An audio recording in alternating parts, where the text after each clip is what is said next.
po binalik nyo. Yung Brianna din po binalik nyo. Pero bakit kami ni Miles hindi po kami pwedeng balik? Ang sinabi niyo po, no more plot twist. Nakita ko po yun sa social media. And pinost din po yun ng mga fans namin. Kaya nasaktan din po ako para sa kanila kasi nag-e-expect sila since binalik niyo po yung ibang love team.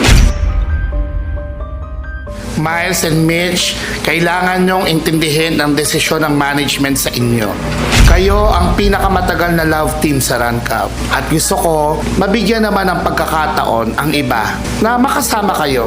Hindi kasalanan ni Kiara or ni Justin kung sila yung maging ka-love team ninyo. Management ang nagdesisyon para sa love team ninyo ngayon. Gusto ko matapos na ito. At sana, para sa'yo, Miles at Mitch, respetuhin ninyo kung ano ang desisyon ng management.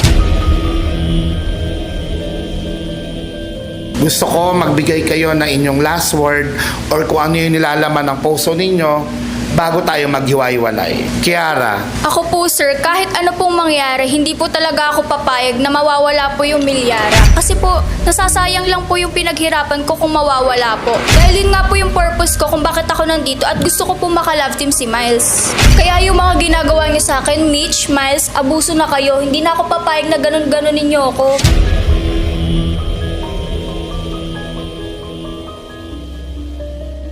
Di direct, para matapos na to direct, ayoko talaga nakikita si Mitch na umiyak at malungkot eh. Kaya hinahamon po namin ni Kiara ang Milmi sa isang matinding challenge na ginawa nila kanina.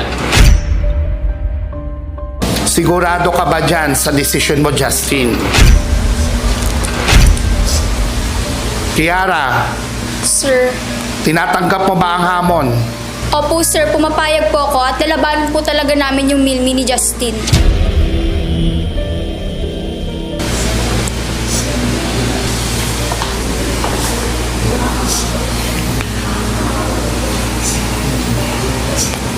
Bibigyan pa kayo ng pagkakataon ni Justin at ni Kiara para makabalik kayo sa dati. Gusto nilang hamunin kayo para sa isang question and answer portion. Para sa iyo, Miles, tinatanggap mo ba ang hamon ni Justin sa iyo? Siyempre naman direct, tatanggapin ko po yan. Kasi yun din naman po yung gusto kong mangyari na mabalik po ulit ang dati namin love team ni Mitch na ang Mil. Gagawin ko po ang lahat. Ikaw naman, Mitch, tinatanggap mo rin ba ang hamon ni Kiara sa iyo? Sir, tatanggapin ko po kung yun lang po yung paraan para mabalik po yung Milmi and makapag-ayos po ulit ako ng trabaho. Malinaw sa inyong apat. At sa inyo naman, Kiara at Justin, kung sakaling hindi kayo palarin at hindi manalo, pag-usapan natin kung ano ang magiging kapalaran ninyo sa mga susunod na